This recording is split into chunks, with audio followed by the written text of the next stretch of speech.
Broadcasting on Star Worldwide Networks. It's Two Small Biz Guys. And now, here are your hosts, Zen Benefiel and Ray Silverstein. We're looking at each other as, okay, who's going to talk first? You always talk first. So I know I do, but we're changing patterns, and we're going to be talking about patterns today. I don't know why. Why? Why? Okay. Yeah, why's not in the lineup, though? So we're going to change patterns. So today we're going to talk about a book called Start With Why by Simon Sinek. I hope. Now, Simon Sinek is he's not very he's cynical. He's not a cynic. He's not a cynic. He certainly isn't. But he is a cynic because he's a Simon. He is. And Simon says he's a cynic. That's right. Yeah, we will do that. How great leaders inspire everyone to take action. So how's that done? No, that's why. Well, it's interesting. It's about the why. It's about the why. Why? I don't know why I said why, but his philosophy We got stuck on that one. Yeah, that's right. His philosophy in general is that when you talk to people, they tell you what they do, then they tell you how they do it, and they never get to tell you why they do it.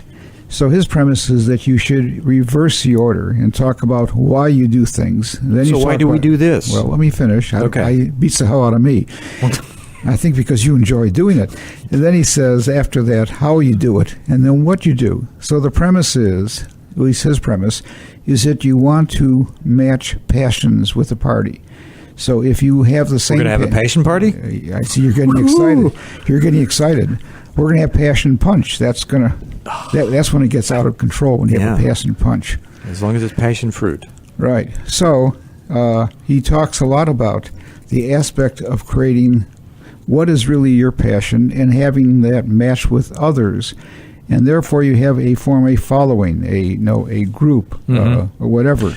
But before you do that, though, he talks about looking at naturally occurring patterns. We all have them, whether they're natural or adapted.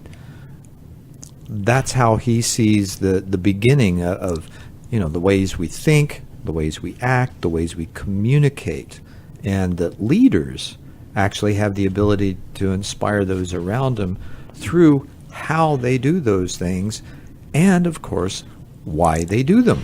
Okay, well, the first aspect a lot of people talk about today when they go into the hiring process. People talk? Occasionally. Yeah. They try to every now and then, or they use sign language. But so the aspect is that in the hiring process, you want to hire people that satisfy and fulfill the core values of the organization. And if you, for example, some books talk about when you go out to recruit, because in today's marketplace it's hard to find good people. But if you talk about... That was last week's show. Okay, but maybe next week too. Okay. We never know. But the aspect is they talk about if you advertise and talk about the passion of that organization, in other words, what you stand for. And if you get people who have the same passion for what you stand for, they want to come to work for that organization because of it fulfills this common ground. And today they create a sit-in out of that. It's really a what? A sit-in. A sit-in? Right. Oh, okay. Why? Why? That's the title. Okay. No, we start with why. And the why they do that is because most of the jobs today are sedentary.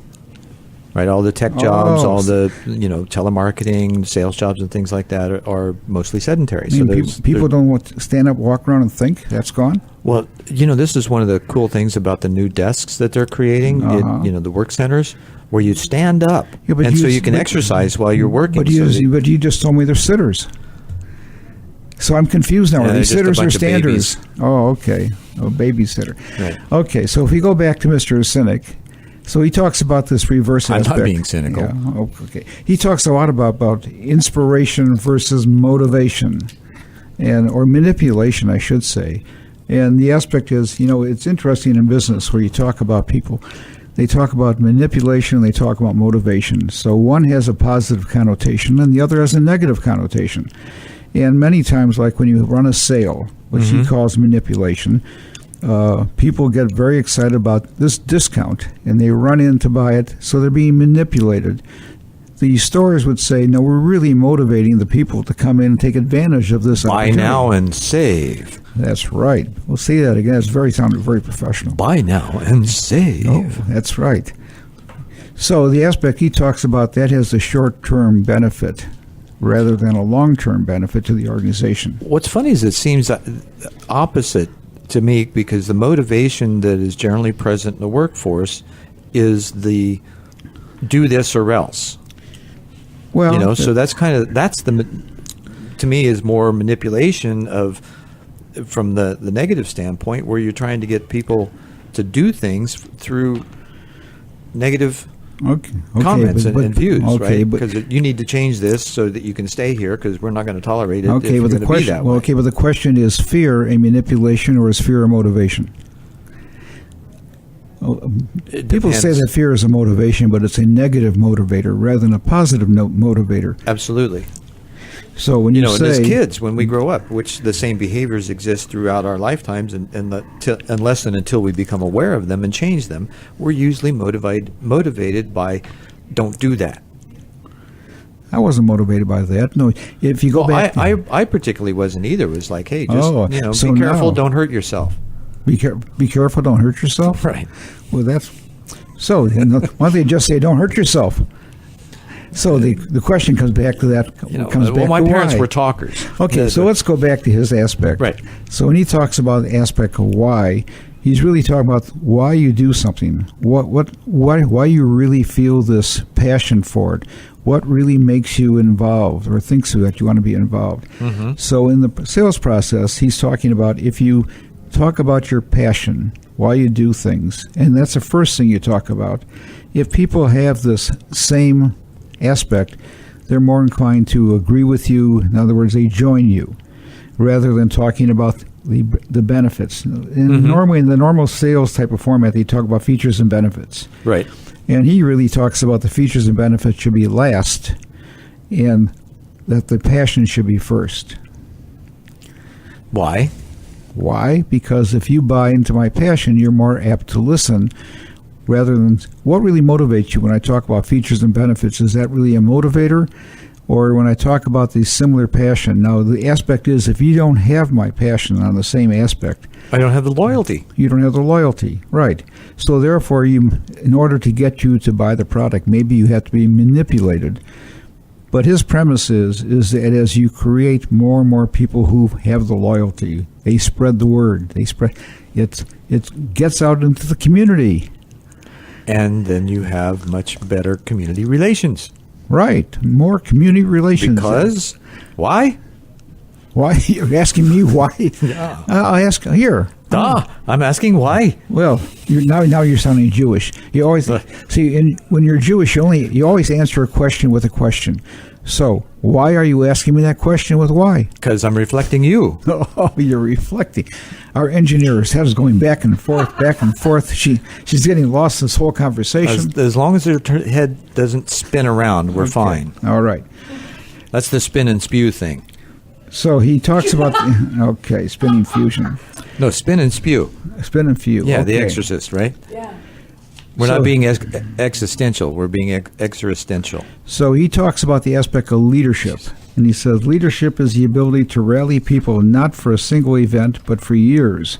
In business, leadership means that customers will continue to support your company even when you slip up. So the aspect with that is, you can slip and fall off and just don't get any on you. Well, but the premise, one of the questions that comes up is, I remember we were having a discussion in one of the groups, is that when you have an error and you remedy the error, people are more apt to follow you. Okay, now we're talking about what, and I don't know, and we're talking about what? Yeah, what's on first? No, who's on first? Who's on first? Second? What's on second? I don't know who's on third. Right, that's right. Today's pitching, tomorrow's catching. And yeah. Okay, now thank you, Abbott. And I don't know. Thank you, Abbott. Center field, right? I think so. Okay. I'm not sure about that. Maybe I'm not sure about that. Played left field, but thank you, Abbott. Let's get back into right field. Okay, but the aspect is that when people slip up and if people have the same beliefs that you have, they're more apt to look the other way. A little more forgiving. More forgiving is a Right. better term. Right. And maybe we could even call that a little more compassionate. Yes. Because they understand that, hey, we all slip up, we all make mistakes, we've got the same passion, we're going in the same direction, we all have that alignment with the mission, vision, core values of the company. Okay, so the aspect is how many companies, especially small companies, really talk about the passion as to why they're in business, why they want to do something. I mean, they talk about the features, they talk about the benefits, they talk about what they think makes them different, they talk about their quality, but they never really talk about, no, my passion is to really help do something. Right. Now, that's beginning to change, like with the B Corps now. They've come out within the last decade, and their mission and vision statements actually contain things that they do to benefit the community, the world, their workers. You know, yeah, but the real question with that is when they have those statements, do they really believe it and do they really practice it, or is it just something they put on the wall or put in a book and put it away? I think there's a mix of that, because obviously, not everybody walks their talk.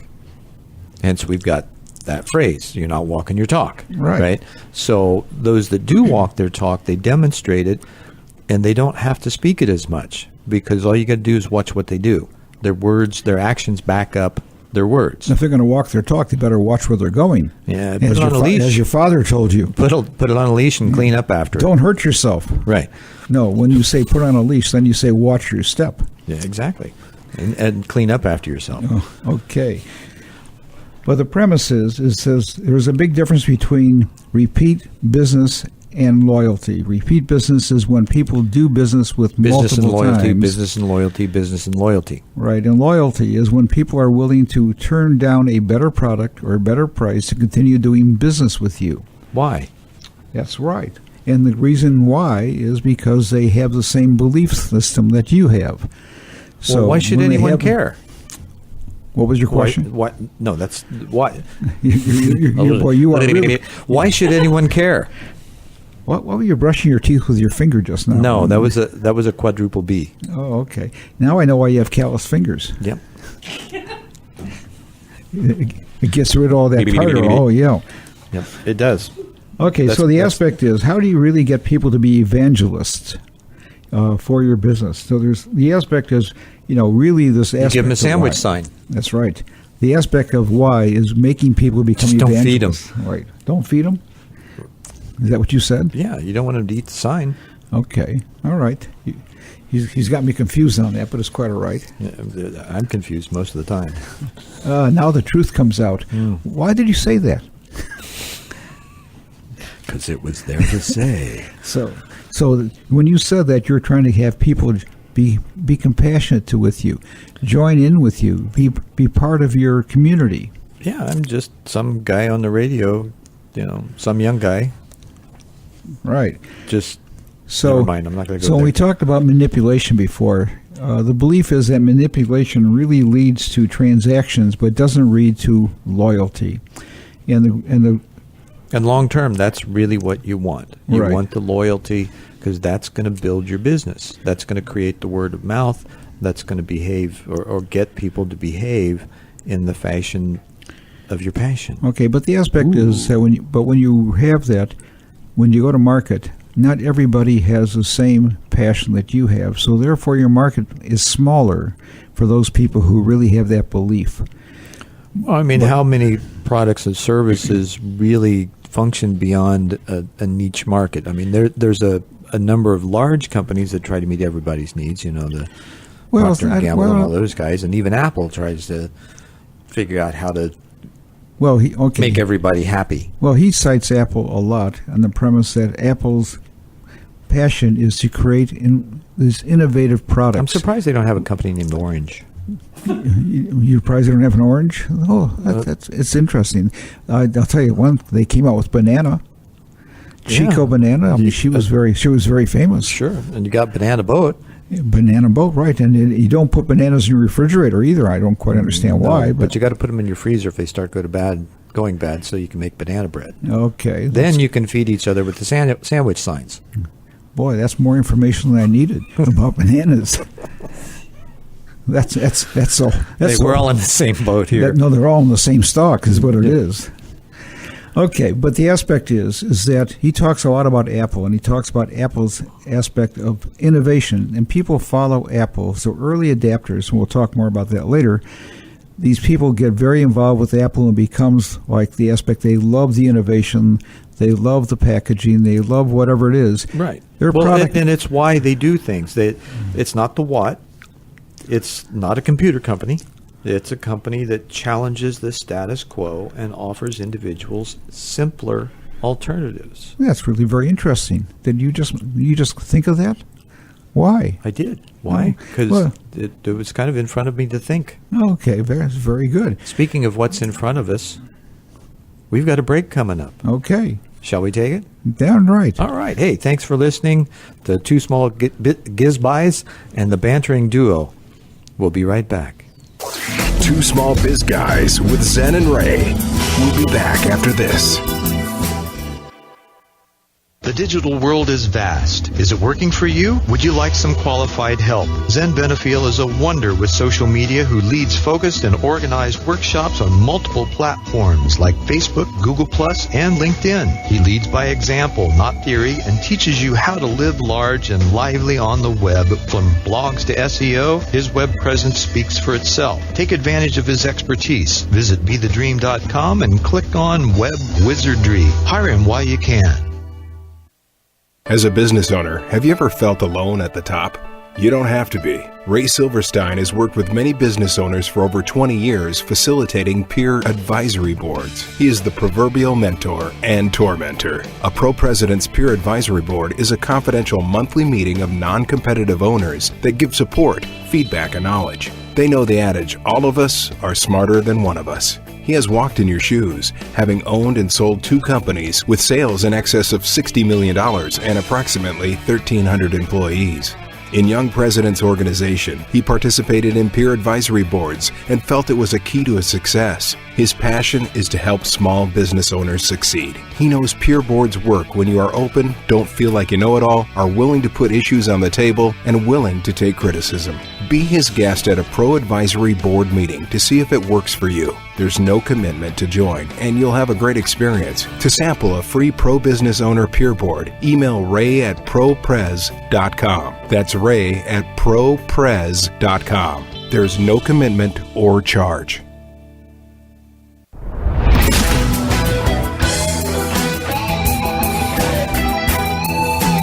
You're listening to Two Small Biz Guys. Now, back to your hosts, Zen Benefiel and Ray Silverstein. Gee, it's great to be back. It is. Yeah, I thought. Where did we go? I thought you were going to ask me why it's great to be back. Why? No? Okay. I could. Why is it great to be back? Because we're going to talk about the golden circle of why, how, and what. That's why it's great to be back. I like that. You I like the that. sound of that. We'll find some things in there to. Yeah. Yeah. So his belief is that in the selling format, you start. He says it's really reversed. Most people talk. If you go to a networking event, what do people generally say? They say what they do. Mm-hmm. They sometimes say how they do, but they don't say what their passion is. Well, you ask them, say, oh, who are you? Well, I'm a, and then they describe what they do. Yeah. So now it was interesting. I remember the first time I met a fellow years and years ago, and I asked him, I said, what do you do? And he says, I make people money. I generate profits. And I said, well, that was interesting. Okay, great. So his business was he sold electrical components. But when people asked him what he did, he basically said, I make people money. So is that supposed to make me interested in asking more questions? Yeah, somewhat. When I go to a networking group, I tell people I create corporate fertilizer. I help nurture and grow businesses. Or the other line I use, I tell people I'm a corporate chiropractor. I help straighten out businesses. Now, those are designed primarily to create questions and to be different than everybody else. Right. Well, you're a punny guy, so you do that well. Well, I do that well. Okay, it's a deep subject, I know. Mm-hmm. But now he talks about the aspect. Be careful of the end. The end. Yeah, it's either going to be a splash or a splat. Oh. And you don't know if the well's got water in it or not. Oh, okay. Why? Yeah, why? So the only thing I know when I go to see a guy for well, forget it. We'll move on. We don't want to talk about that. You had a senior moment there. Yeah, Senior. that's true. But the aspect is that, when people sometimes ask me what I do, I start off and they say, my passion is to help small businesses grow and be successful. And how I do that is by creating peer advisory boards. And what a peer advisory board is it's a monthly meeting of non-competitive business owners with the facilitator to discuss your issues. Mm-hmm. Okay, that went from why to how to what. And I do a similar thing with possibility. I say, I'm a possibilities coagulator, and their head cocks sideways, and they go, huh? No, they put it sideways, and all of a sudden they're slapping their cheek trying to understand what that is. Exactly. And so I say, well, my passion is putting people, places, and things together to do cool stuff. Oh, that sounds pretty good. And how do you do that? I do it by developing better communication systems, better clarity in the vision and mission, putting the distractions aside and focusing on the job at hand. Okay, and what is the what?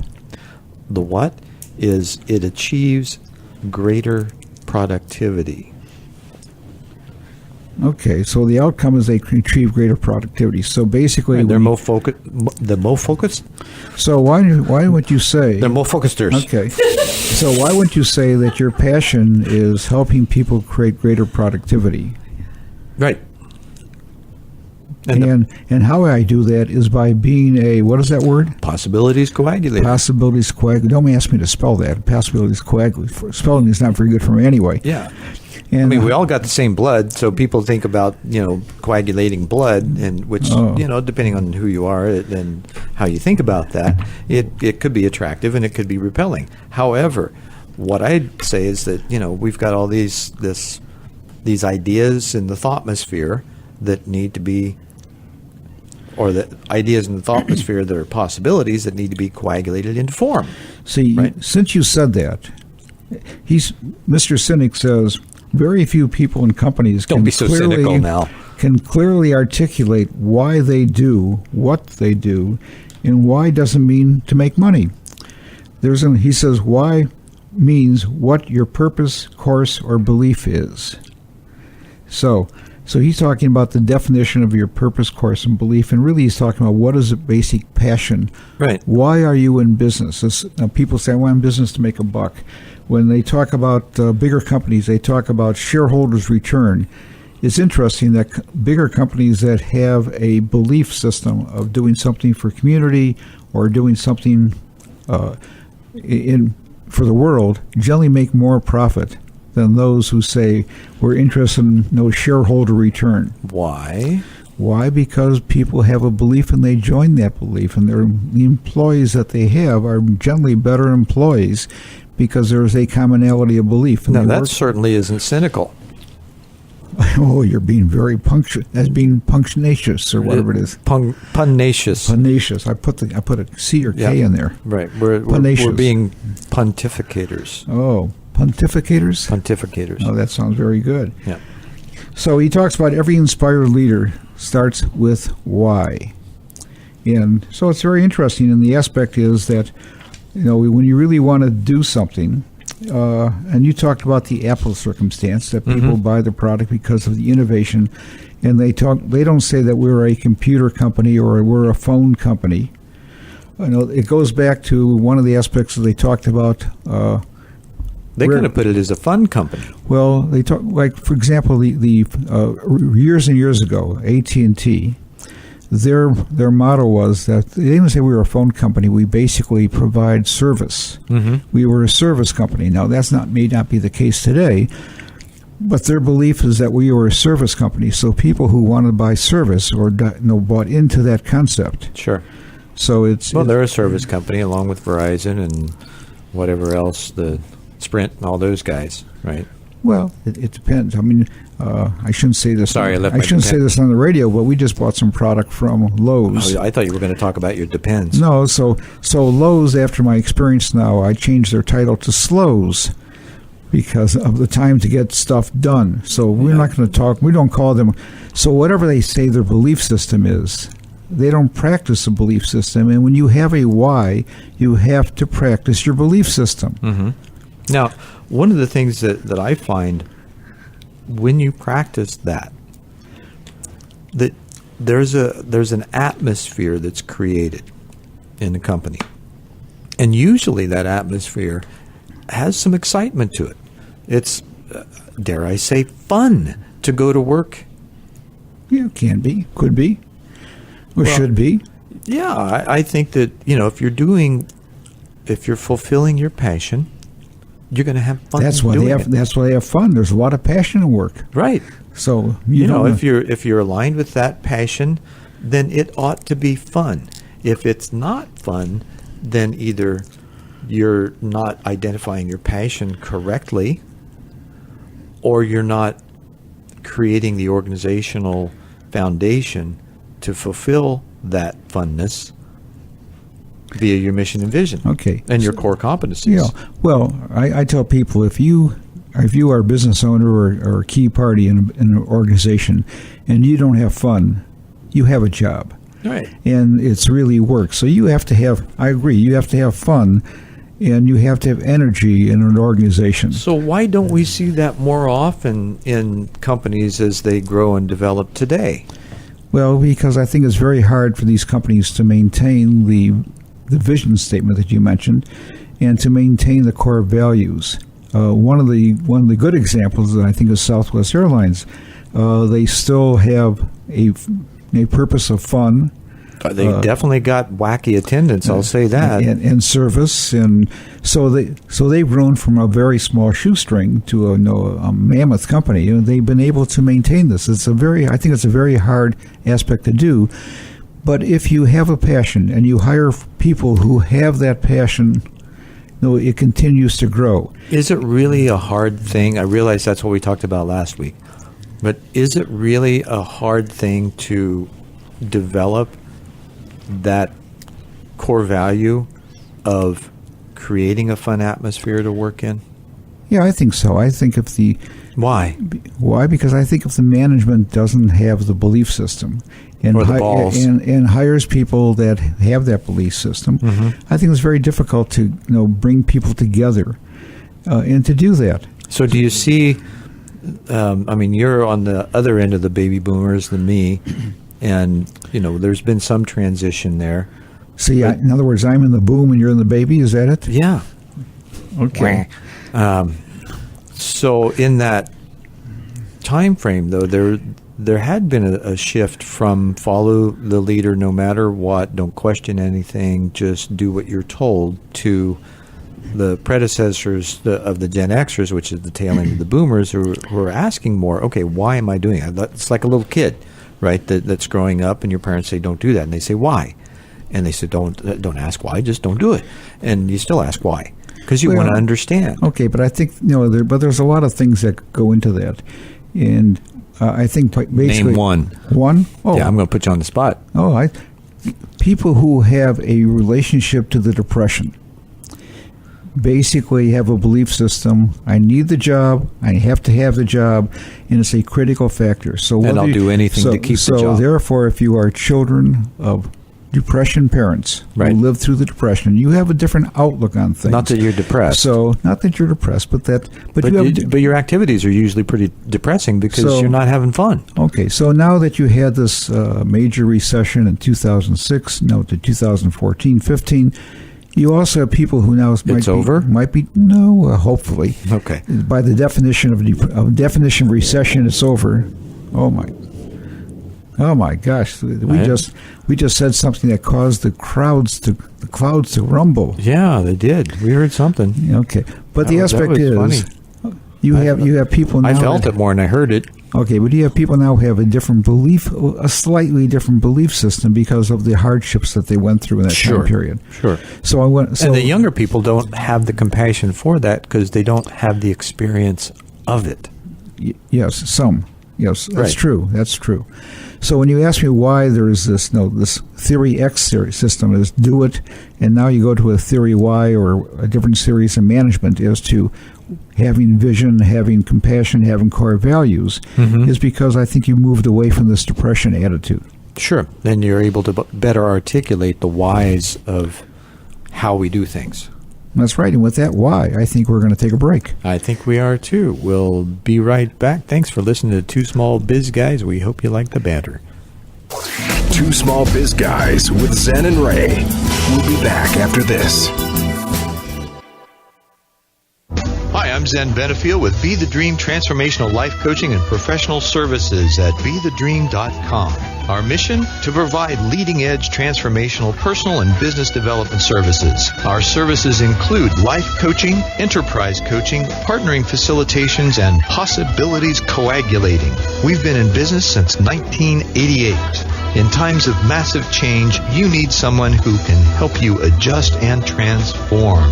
I can meet that challenge with you, offering a stellar skill set from serving individuals and companies for over 20 years. I invite you to peruse BeTheDream.com and put me to the test. Fill out the coaching assessment survey and give me a call. The first call is free, and you can find out if I'm what you are looking for in a coach, consultant, or service provider. Call 480-633-7179. Let your dreams mold future realities. BeTheDream.com. Business owners want to call their own shots, make appropriate income, and control their destiny. Our passion is to help you achieve your goals. A Pro-Peer Advisory Board is just the thing. It's a confidential monthly meeting of non-competitive owners facilitated by a pro who has walked in your shoes. He's your mentor and tormentor, moving you ahead. When you have issues or opportunities keeping you awake, where do you get help? Pro boards give support and non-biased feedback from your peers. To sample a free Pro President's Board meeting, email ray@propres.com. There's no commitment or charge. Email ray@propres.com.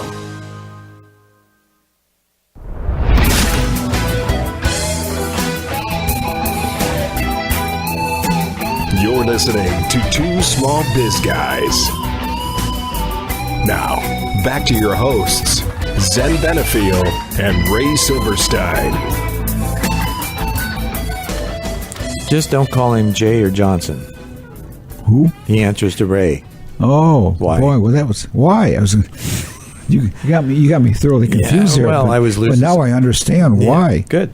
So people don't buy I product. don't answer to Sam either. Bye, George. See ya. See you. Okay. Why don't people buy, what you do, but they buy why you do it?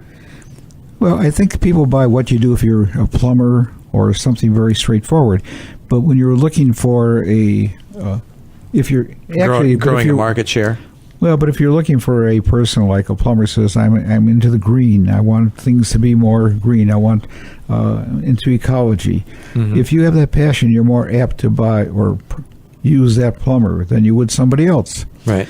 But when you if you got a septic tank cleaner, we're number one with number two. Oh, that's true. I can see you have experience with septic tanks. Yeah, I do. Oh my gosh. Okay. Yeah, there's a real shitstorm with that one. Well, that's true. It's a good thing we're not on a regular network. We would be off by now. I think we could get rid of that. Okay. I mean, be okay with that. Okay. Whatever. So the communication basically is inside out with most of the companies because they're trying to sell you what they do, not why they do it.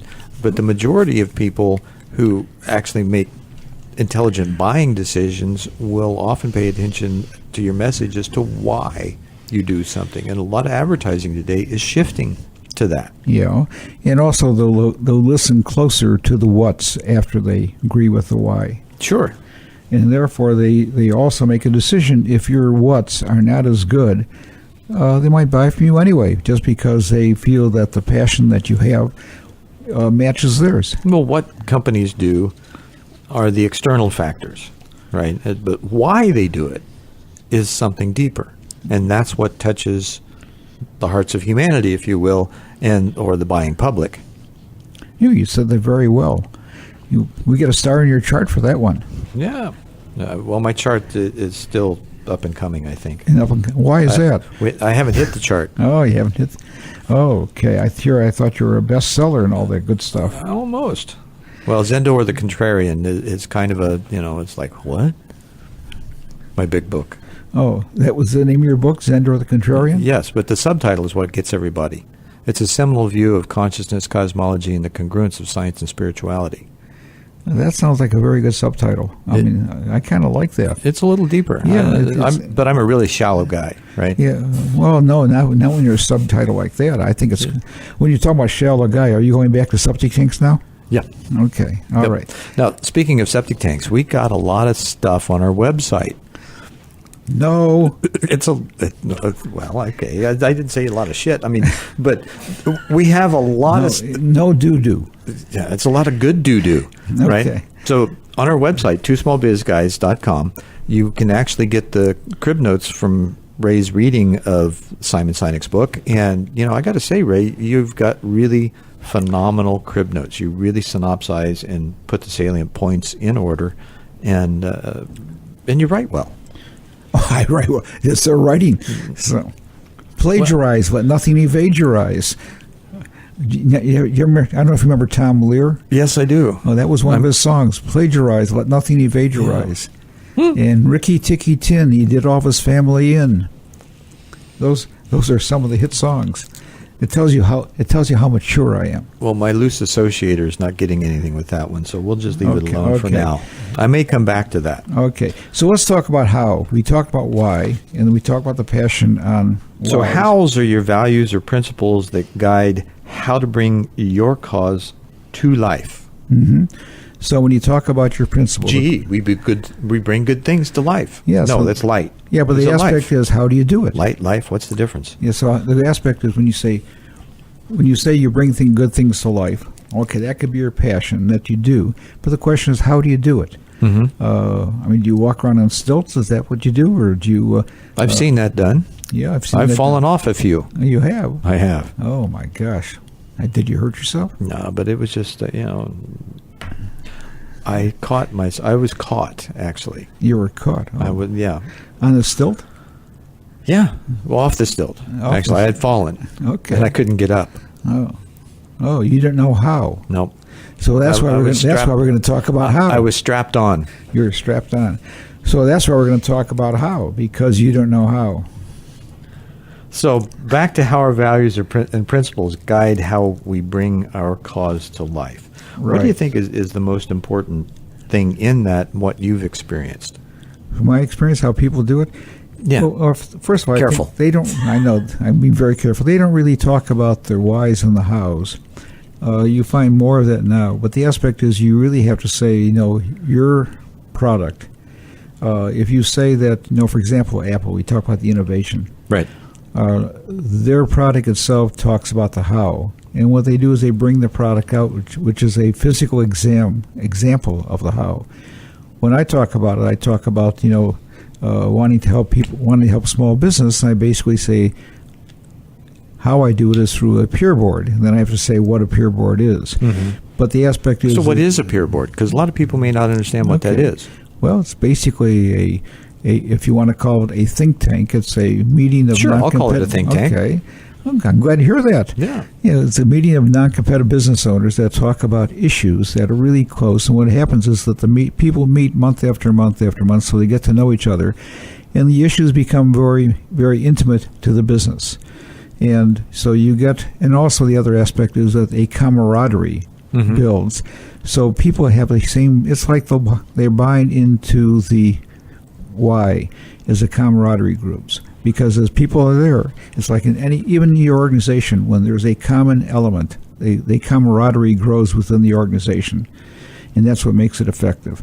So going back to peer boards, so as to the how has to, manifest and enhance the why you do it. So in reflection to the peer boards, because these are business owners that have, at least a number of employees and substantial annual revenue, right? So how this would apply to them is understanding how gives greater ability to hire people and find partners who will thrive when working with you. Right. Not just survive, but will thrive. Right. And that's the big difference in defining the why first.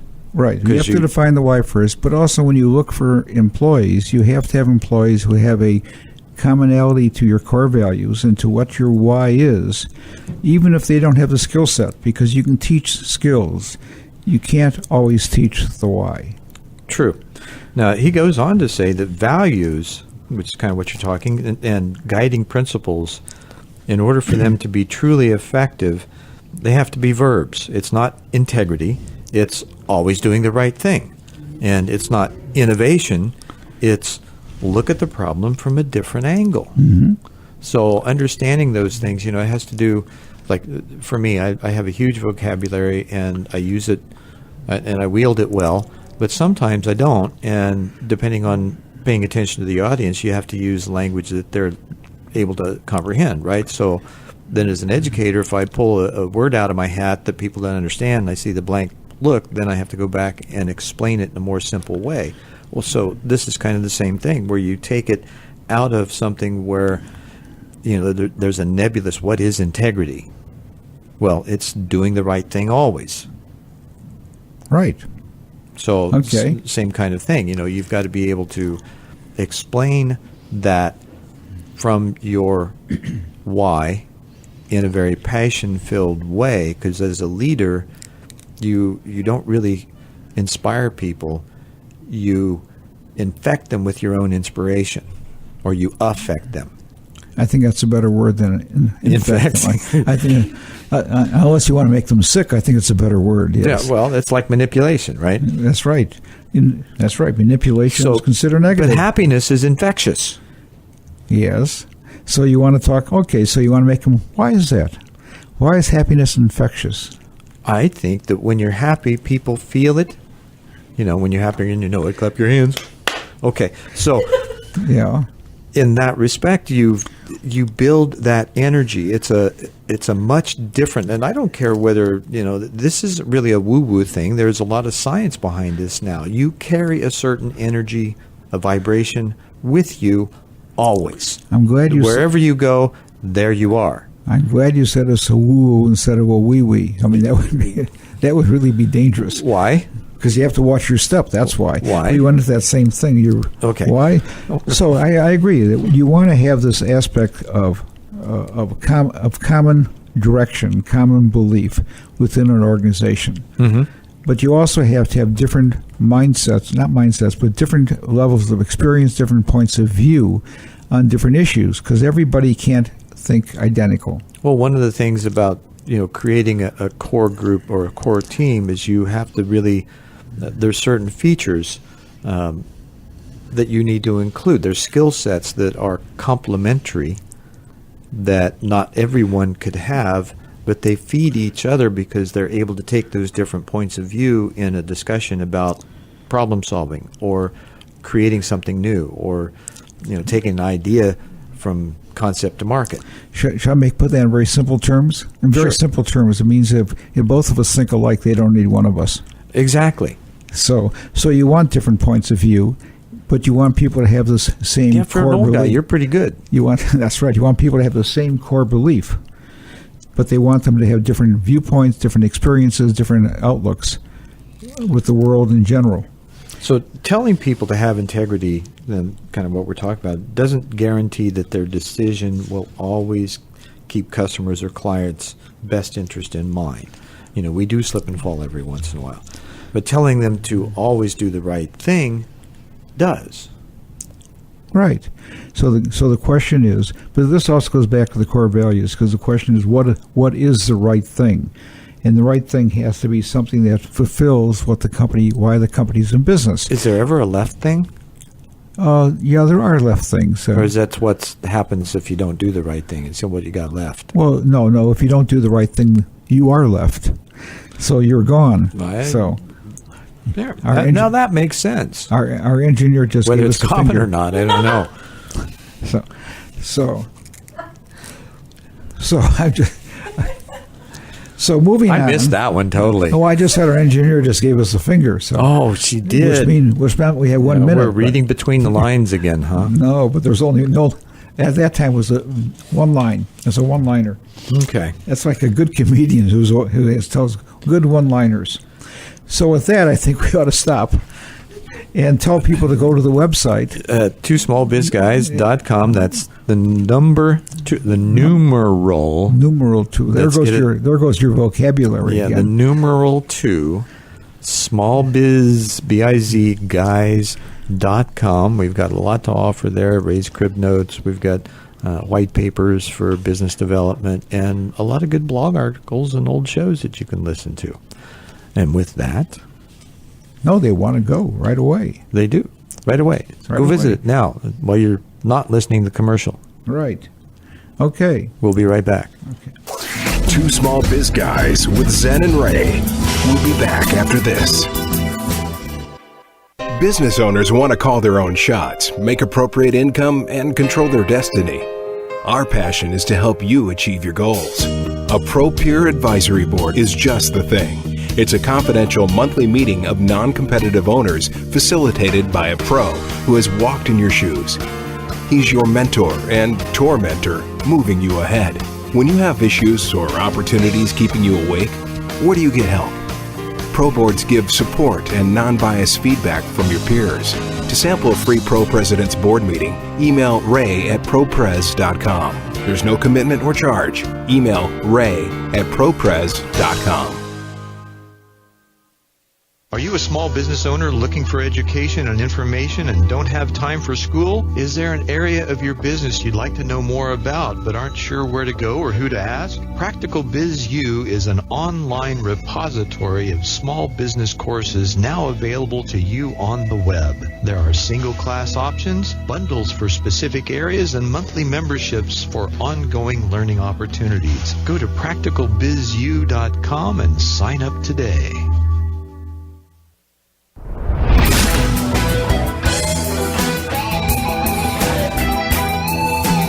You're listening to Two Small Biz Guys. Now, back to your hosts, Zen Benefiel and Ray Silverstein. So do we have you to the other side yet? Are you tipped over? No, we're getting there because we're going to talk leaning? about the tipping point. Are we leaning or listing? Well, I think. And is it right or left? No, we're going to cross the chasm is what we're going to do. Okay. So we're going to skip the abyss. We're going to skip the abyss. And go over to the other side. Yeah, the tipping point. So what's that about? The influence of others. Well, he basically, if you go back, you've heard of Moore's Law. Moore's? Which has to do with... I thought we were all tied up. Yeah, that's right. But Moore's Law has to do with the aspect of speed of computers or whatever it is, doubles every 1.8 years. But he also created a law which he calls the law of diffusion of innovation. And there was a book written years ago called Crossing the Chasm. Okay. And I always thought that was a chasm, but tomato. You can pronounce it whatever way you want. I will. Because you have the bigger vocabulary, so it's quite all right. So I just say crossing the abyss. How's that? We're back to that one. Hey, I'm a smart ass. I know that. Okay. I can tell. Right. But the aspect is the law of diffusion of innovation talks about, and many people talk about the aspect of early adapters, late adapters, middle adapters. Right. So he's talking about... all part of the product curve and introducing a product in the market. Right.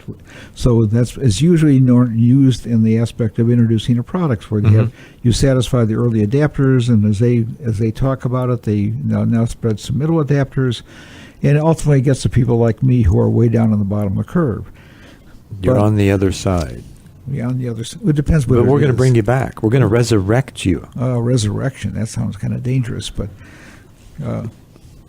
Depends on what you're resurrecting. Well, my age, it sounds pretty good. A resurrection, that sounds pretty good. It does. But the aspect is that... I don't want to go there. These curves... That was last week. That was the hard thing. I know. These curves are always for every different product and every different type of innovation or every different type of activity. So his belief is that when you have this core value of Y, that people who are early adapters who have this similar core value of your Y they buy into it, and they spread the gospel. So it's the spreading of ideas. Yeah, spreading of ideas, spreading of influence, spreading of, they become your evangelists. Parquet. Parquet, that's a floor. Butter. Oh, no, parquet Spreading. is a floor. Oh, Never mind. I got that. Yeah, took you a while. Yeah, well, you got to explain it. That's You were on the other side still. So whether it's innovation or on that ideas. one I am. Yeah. Whether it's innovation or ideas, innovators are intrigued by a fundamental advance. They challenge the rest of us to see and think of the world a little differently.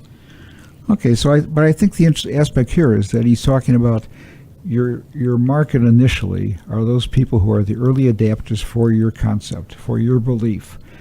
And if you can identify who those people are, whether it be demographically, psychographically, whatever it is, you take your marketing activity or your sales activity and you target towards those early adapters for your product or belief. So that says that, according to Simon, the best does not always win. Like any natural law, the law of diffusion must be considered if mass market acceptance is important to you. Yeah. There's an irony to the mass market success, as it turns out. It's nearly impossible to achieve if you point your marketing and resources to the middle of the bell. Oh, pardon me.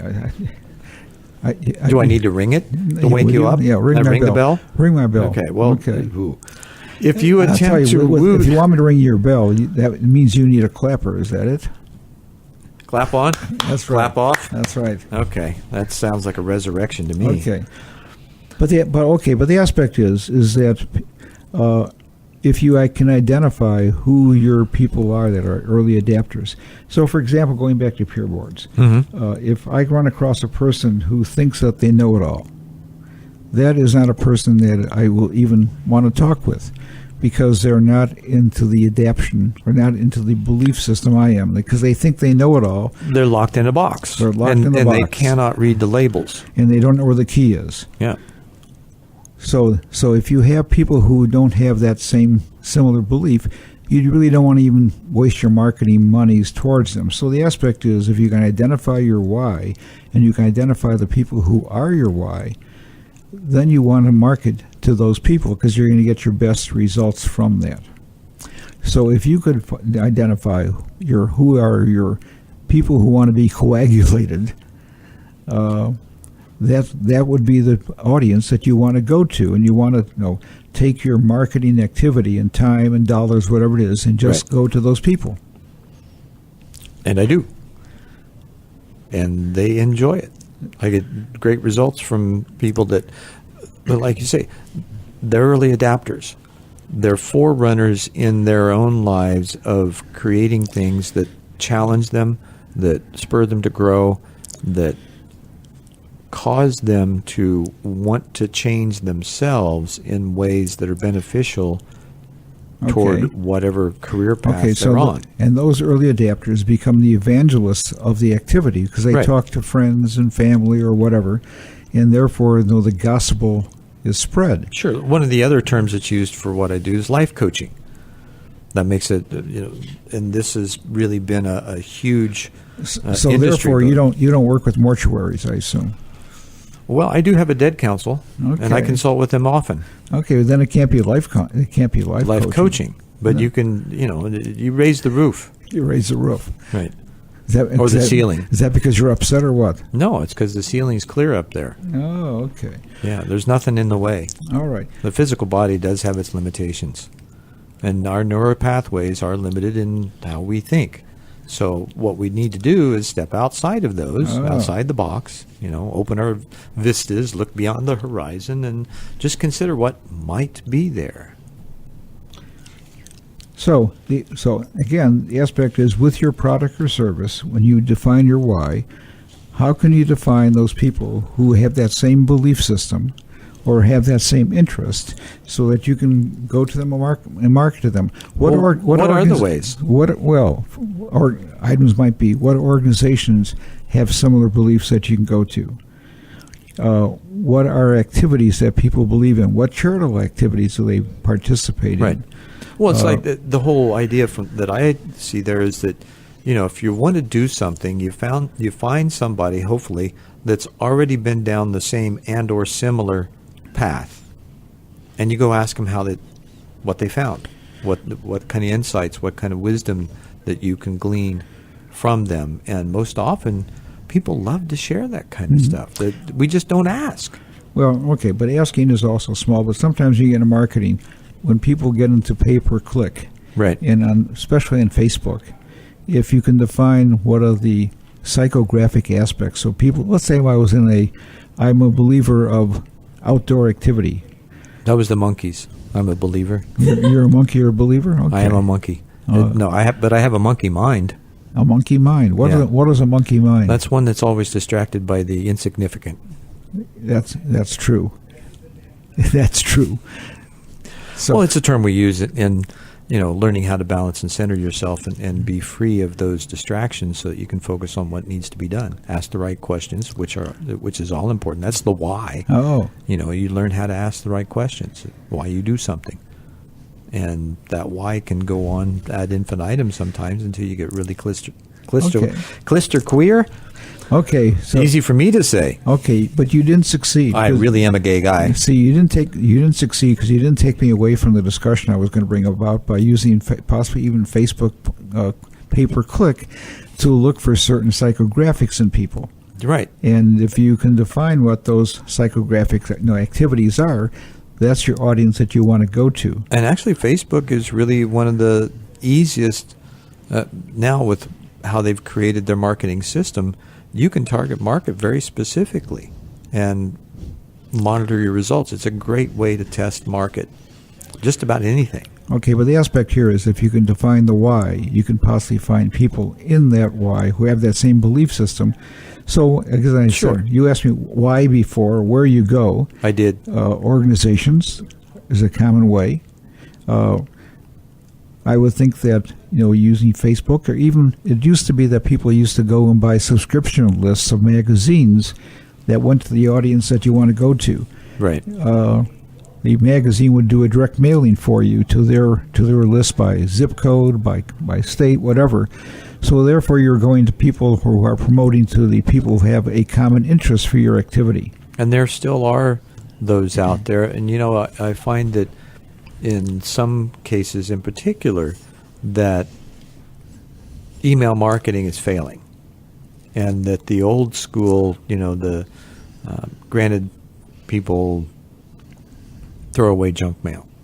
But if you think about things a little bit and you craft a flyer or an envelope or something that's got some pizzazz to it, that's colorful, it's got some great graphics, that it stands out, the likelihood of at least it getting a look is much higher. Mm-hmm.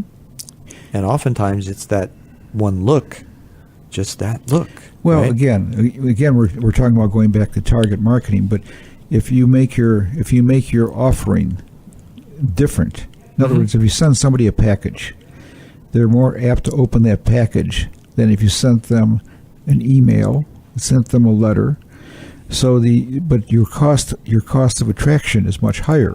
So the more you can define who your audience is, that's where you have by the why. Right. Therefore, you can be far more attention getting by targeting, because you're targeting a smaller audience, right. And you can spend more money to do it per person.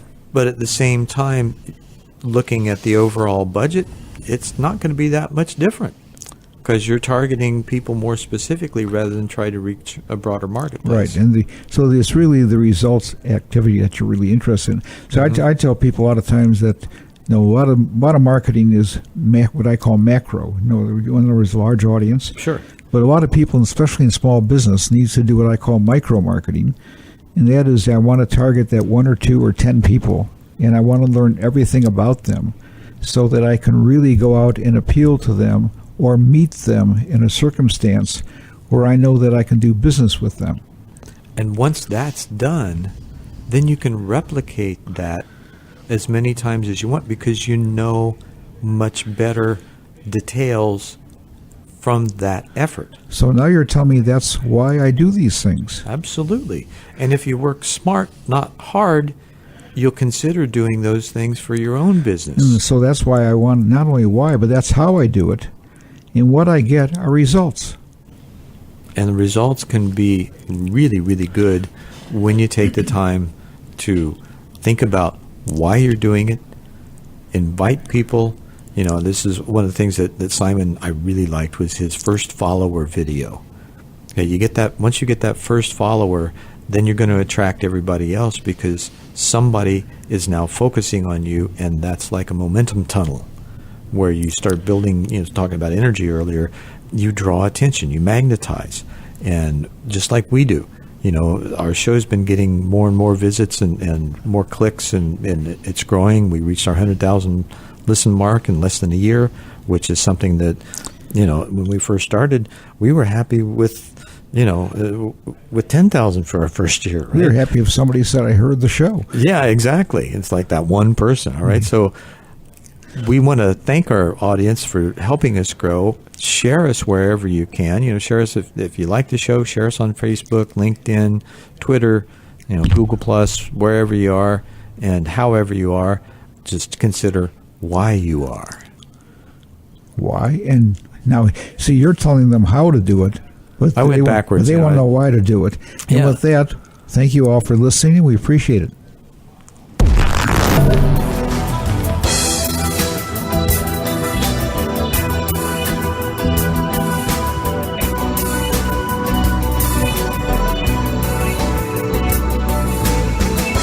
Thank you for listening to Two Small Biz Guys with Zen Benefiel and Ray Silverstein. You can hear Two Small Biz Guys live every Wednesday at noon or catch their show on demand anytime 24/7 right here on StarWorldWideNetworks.com.